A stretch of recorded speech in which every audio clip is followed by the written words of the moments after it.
जय हिंद दोस्तों, आप सभी का स्वागत है आपके अपने YouTube चैनल दबंग क्लासेस पर। तो दोस्तों, जैसा कि हम जो व्यापम द्वारा प्रीवियस क्वेश्चन पूछे गए हैं, इन सभी के डेली नए नए टाइप लेके आ रहे हैं। तो जैसे आज हम लेके आए हैं जो आपका दिशा से संबंधित क्वेश्चन पूछा जाता है रीजनिंग में, इसको कैसे सॉल्व करना है, इसके लिए भी कुछ ट्रिकें रहती है जिससे आपको दाएं बाएं कैसे याद कर सके। क्योंकि जब घूमने की बोलता है तो उसमें भी समय लगता है सोचने में, तो इसको भी डायरेक्ट हम याद कर सकते हैं। देखिए, अगर दाया बाया याद करना है तो उसको कैसे याद कर सकते हैं, यहाँ पर आप ध्यान से समझ सकते हैं। तो हमें हमेशा पहले तो जो दिशा होती है, आपकी दिशा इस तरीके से होती है। कभी भी आपके सामने जैसे कॉपी रखी है तो आपको इसी डायरेक्शन में चलना है, तो हमेशा यहाँ पर आपको प्लस का चिन्ह बनाना है। उसमें जो ऊपर की डायरेक्शन होगी वो आपकी हमेशा उत्तर होगी, तथा आपकी जो होगी नीचे की वो दक्षिण होगी, और इधर देखिए पूर्व होगी। आपको पहले बेसिक से सभी चीज याद करवा देंगे, फिर उसके बाद क्वेश्चन लगाएंगे और 10 से 15 मिनट में चैप्टर पूरा खत्म हो जाएगा। और इसके बाद होता है आपका पश्चिम। ठीक है, तो आपको पूरी वीडियो देखना है क्योंकि आपको सभी टाइप के क्वेश्चन इसमें देखने को मिल जाएंगे। और कहाँ से का यूज करते हैं, कहाँ के का यूज करते हैं, ये भी आपको बताया जाएगा, जिससे कि आपका कॉन्सेप्ट पूरा क्लियर हो जाएगा। देखिए, ये आपके कौन कौन से डायरेक्शन हो गई, जैसे यहाँ पर पूछा गया है। तो इधर जो होता है आपका, ये होता है इधर और इधर। ऊपर की ओर उत्तर, नीचे की ओर दक्षिण, और इधर साइड पूरब, और इधर पश्चिम होता है। अब यहाँ पर देखना है कि हमेशा दाया किस ओर होता है। ठीक है, ये आपको ध्यान सबसे बेस्ट रखना है कि दाया किस ओर होता है। क्योंकि बार बार देखिए, आपकी घड़ी की दिशा इस ओर चलती है, तो जिस ओर घड़ी की दिशा होती है, अगर हम उत्तर की ओर जा रहे हैं तो घड़ी हमेशा इसी ओर जाएगी। ठीक है, घड़ी हमेशा ऐसे ही जाएगी ना।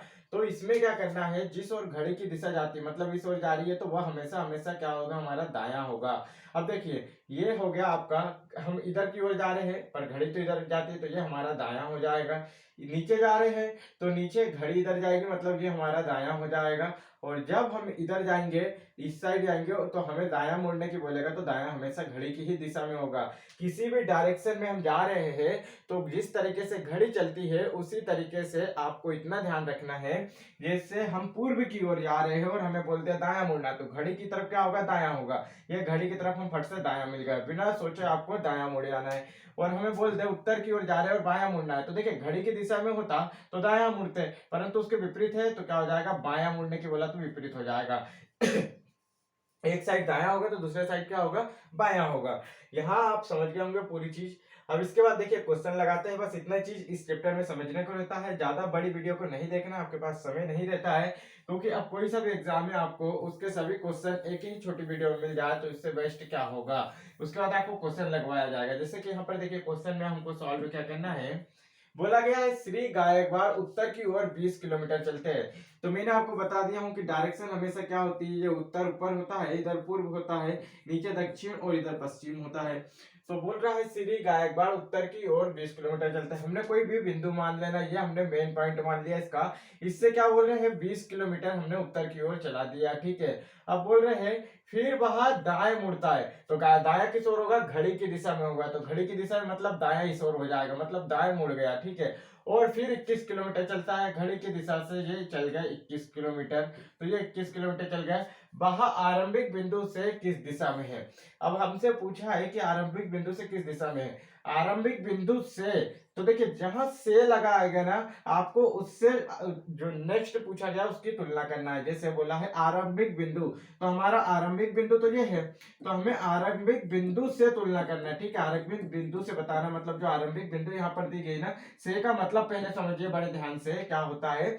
आरंभिक बिंदु की बात कर रहा है कि आरंभिक बिंदु से वह किस दिशा में है। तो देखिए ये हमारा आरंभिक बिंदु हो गया। अब इससे हम चारों दिशा बनाएंगे तो कुछ इस प्रकार से बन जाएगी। और यह आपका सेंटर में है, कहाँ है, एकदम सेंटर में है। और ये वाली हमारी पूर्व है और ये उत्तर है। ठीक है, ये पूर्व है, ये उत्तर है, तो इसके बीचम बीच कौन सी आ जाएगी, आपकी उत्तर पूर्व दिशा हो जाएगी, जो कि इसका राइट आंसर हो जाएगा। तो आरंभिक बिंदु से बोले तो आरंभिक बिंदु से हमें नेक्स्ट तुलना करना है जिसकी बोल रहा है, तो उत्तर पूर्व क्या हो जाएगा, इसका राइट आंसर हो जाएगा। यही क्वेश्चन में पूछा गया था। ठीक है, नेक्स्ट क्वेश्चन देखते हैं। ये रहा नेक्स्ट क्वेश्चन। यहाँ पर जैसे बोला गया है, आप लोग इसे बड़े ही ध्यान से समझिए। आपके एक या दो क्वेश्चन आपके एग्जाम में देखने को मिलेगा, डेफिनेटली देखने को मिलेगा। क्लियर नहीं दिखता है क्वेश्चन तो हम बोल रहे हैं उसे ध्यान से सुनिए। यहाँ बोला गया है राहुल दक्षिण की ओर 30 मीटर चलता है। देखिए यहाँ पर बार बार जब आ जाता दाएं मुड़ना बाएं मुड़ना दाएं मुड़ना बाएं मुड़ना, तो वह आपको घड़ी वाली दिशा काम आएगी। क्यों? क्योंकि आप बार बार सोचेंगे तो आप बार बार में गलत भी कर सकते हैं। जैसे यहाँ बोला गया है राहुल दक्षिण की ओर 30 किलोमीटर चलता है, तो हमने कोई भी मुख्य पॉइंट मान लेना है। उसके बाद देखिए दक्षिण की ओर 30 किलोमीटर चला दिया हमने। जैसे बोला दक्षिण की ओर 30 किलोमीटर चलता है, फिर वहां अपनी दाहिने ओर मुड़ता है। दाहिने ओर क्या होगा? घड़ी की दिशा में होगा ना, दाहिने ओर मुड़ता है और 15 मीटर चलता है। तो ये हमने 15 मीटर भी इसके चला दिया। ठीक है, 15 मीटर हो गया। फिर देखिए वहां अपने दाएं ओर मुड़ता है और 30 मीटर चलता है। तो फिर हमने घड़ी की दिशा में ली है, दाएं मुड़ना मतलब घड़ी की दिशा में 30 मीटर चला दिए। इसके बाद क्या है? फिर वहां अपने बाएं ओर मुड़ता है। तो घड़ी की दिशा तो इस ओर होगी ना, परंतु हमें इसके बाएं ओर मुड़ना है, तो ये इस ओर मुड़ के इसे 10 मीटर चला देना है। ठीक है, ये 10 मीटर चल जाएगा। अब यहाँ पूछा क्या गया है? वहां अपने प्रारंभिक बिंदु से, प्रारंभिक बिंदु तो ये है ना, तो इससे बताना है कितनी दूरी पर और किस दिशा में है। तो देखिए प्रारंभिक बिंदु से बात करें तो प्रारंभिक बिंदु तो हमारा ये हो जाएगा, इससे हम दिशा ले तो ये किस ओर है? पूर्व की ओर है। तो देखिए यहाँ पर क्या है? ये किस ओर है? पश्चिम होता है ना, इस ओर। प्रारंभिक बिंदु से अगर हम इधर देखें तो ये पश्चिम होता है, तो पश्चिम की ओर। और ये देखिए इतनी दूर की जो दूरी है नीचे भी दी गई है, तो ये 15 मीटर हो जाएगा। ठीक है, क्योंकि यहाँ पर 15 मीटर और ये 30 मीटर सेम टू सेम इन दोनों की दूरी है, तो ये 15 मीटर है, तो ये भी 15 मीटर हो जाएगा। और 10 मीटर ये है, तो 10 और 15 कितना हो गया? 25 मीटर हो गया। और इससे किस ओर है? पश्चिम की ओर है। तो 25 मीटर दूरी पर पश्चिम की ओर इसका क्या हो जाएगा? राइट आंसर हो जाएगा। चलिए नेक्स्ट क्वेश्चन देखते हैं। नेक्स्ट क्वेश्चन यहाँ पर देखिए ये पूछा गया है, इसमें देखिए जैसे बोला गया है आपसे इसका राइट आंसर अब आपको करके बताना होगा। ठीक है, ये सरल क्वेश्चन है और आपको क्लियर भी दिख रहा होगा, तो इसका राइट आंसर आपको करके बताना है। चलिए इसका राइट आंसर तो वैसे दिख गया है, तो मैं ही करवा देता हूँ। इसके बाद आपका जो क्वेश्चन है उसका राइट आंसर आपको बताना होगा। ठीक है, इसके बाद देखते हैं कौन सा क्वेश्चन है, उसे हम पहले ही हाइड कर देते हैं और उसके बाद आपको इसका राइट आंसर बताना होगा। ठीक है, मैं पहले उसे हाइड कर दिया हूँ। अब देखिए क्वेश्चन में क्या पूछा गया। जैसे इस क्वेश्चन में कहा गया है गणेश एक निश्चित बिंदु पर खड़े हैं। ठीक है, गणेश एक निश्चित बिंदु पर खड़ा है, वह पूर्व में 20 मीटर चलता है। ये पूर्व में हमने क्या चला दिया? 20 मीटर चला दिया। इसके बाद बोल रहा है कि दक्षिण में 10 मीटर चलता है, तो ये दक्षिण में हमने 10 मीटर चला दिया।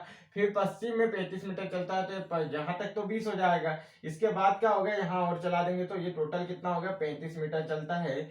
और फिर बोल रहा है अंत में 5 मीटर पूर्व की ओर चलता है। देखिए अंत में यहां से यहीं पर हमें क्या चलना? वापिस पूर्व की ओर चलना। तो ये 5 मीटर चल लिया। ठीक है, 5 मीटर फिर से यहाँ पर आ गया है। अब क्या बोल रहा है? उसके आरंभिक और अंतिम बिंदु के बीच में माप बताइए। तो देखिए यहाँ पर देखिए ये दूरी दोनों की हमने 20-20 ले ली है।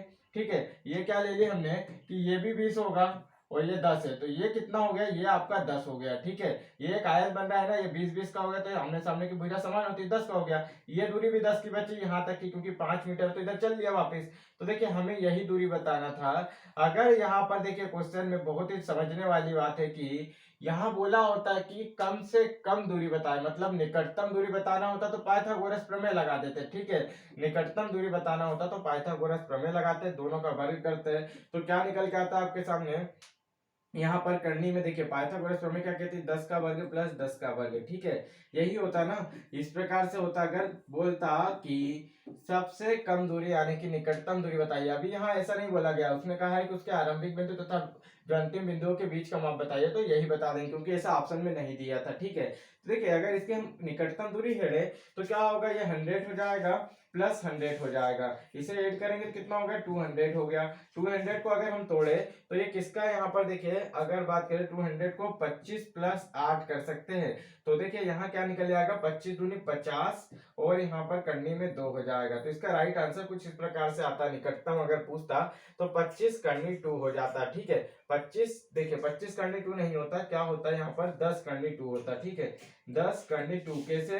क्योंकि ये 5 का क्या हो जाता? वर्ग हो जाता, ये 2 करनी 2 में बच जाता, क्योंकि यहाँ पर वर्ग लगा था इस कारण इसका क्या होता? अंडर रूल लग जाता। ठीक है, तो इसको जब बाहर निकालते तो 10 करनी में 2 आता, ये राइट आंसर हो जाता। ठीक है, परंतु हमसे ये नहीं पूछा गया था, सिर्फ बोला था आरंभिक बिंदु और अंतिम बिंदु के बीच की दूरी, तो हम इस प्रकार से ऑप्शन दिया, तो ये राइट हो जाएगा बिल्कुल।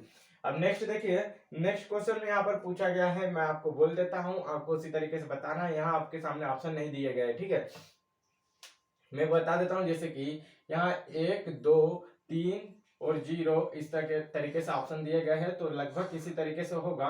तो आपको इसका राइट आंसर बताना है, ठीक है। यहाँ पर देखिए, एक व्यक्ति बिंदु ए से चलना शुरू करता है, बोल रहा है एक व्यक्ति बिंदु ए से चलना शुरू करता है, उत्तर की ओर 3 किलोमीटर यात्रा करता है, ठीक है, उत्तर की ओर 3 किलोमीटर यात्रा करता है, फिर दाएं मुड़ता है और 4 किलोमीटर की यात्रा करता है, और फिर 6 किलोमीटर दक्षिण की ओर चलता है, फिर वह दाएं मुड़ता है और 4 किलोमीटर यात्रा करता है, अंत में वह उत्तर की ओर 3 किलोमीटर यात्रा करता है। वह अपने आरंभिक बिंदु से कितनी दूर पर है, जो आपको बताना है, और आपको इसमें से यहाँ पर राइट आंसर बताना है। अगर वीडियो अच्छी लगी हो तो वीडियो को लाइक करना, अपने दोस्तों में जरूर शेयर करना। देखिए, और आपके लिए इंपॉर्टेंट नोट्स बता दूं, अगर आप लोग देखिए एमपी फॉरेस्ट की तैयारी कर रहे हैं ना, तो एमपी फॉरेस्ट में तो जो आपका रीजनिंग नहीं आता है, ठीक है, परंतु इसके लिए भी एक इंपॉर्टेंट नोट्स यहाँ पर आ चुका है, जो आपके सीधे 20 नंबर पका सकता है। यहाँ पर देखिए, पकाने की बात करते हैं 20 नंबर की, तो इसमें क्या है, इसमें आपके लिए जो प्रीवियस ईयर व्यापम के द्वारा हिंदी के क्वेश्चन पूछे गए थे, लगभग 2000 यानी कि 1950 प्लस यहाँ पर क्वेश्चन आपको देखने को मिलेंगे। प्रीवियस ईयर की पीडीएफ हमने 1950 प्रश्नों की यहाँ पर तैयार कर दी, इसे आप लोग डाउनलोड करके हल करके यहाँ पर हिंदी में अपने 20 नंबर पका सकते हैं, तो इसे जरूर डाउनलोड करिए। इसके बाद देखिए, एमपी पुलिस कांस्टेबल एग्जाम 2022 की पूरी पीडीएफ को सॉल्व कर डालिए, ठीक है। व्यापम का कोई सा भी एग्जाम हो, सबसे मेन एग्जाम था एमपी पुलिस एग्जाम 2022, जहां पर आपको न्यू पैटर्न के और हाई लेवल के क्वेश्चन देखने को मिले थे। तो वही क्वेश्चन को जब सॉल्व करोगे ना आप, तो आपको पता चलेगा कि किस लेवल से क्वेश्चन अब नए एग्जाम में पूछे जाते हैं। जैसे देखिए, कोई सा भी एग्जाम उठा के देखिए, आजकल का जो लेवल है वो हर एग्जाम का हाई हो चुका है। ज्यादा कट ऑफ नहीं जाता है, कम कट ऑफ क्यों जाता है, क्योंकि जो है वो पेपर का लेवल हाई है, इसके कारण कम कट ऑफ जाता है। तो यहाँ पर हिंदी के लिए ये इंपॉर्टेंट है। साइंस की पीडीएफ भी आपको मिल जाएगी, जीके जीएस की मिल जाएगी, एमपी जीके की मिल जाएगी, एमपी पुलिस 2022 जो हुआ था, इन सभी की पीडीएफ आपको डिस्क्रिप्शन में मिल जाएगी। वीडियो अच्छा लगा तो लाइक करना, अपने दोस्तों में जरूर शेयर करना। जय हिंद दोस्तों।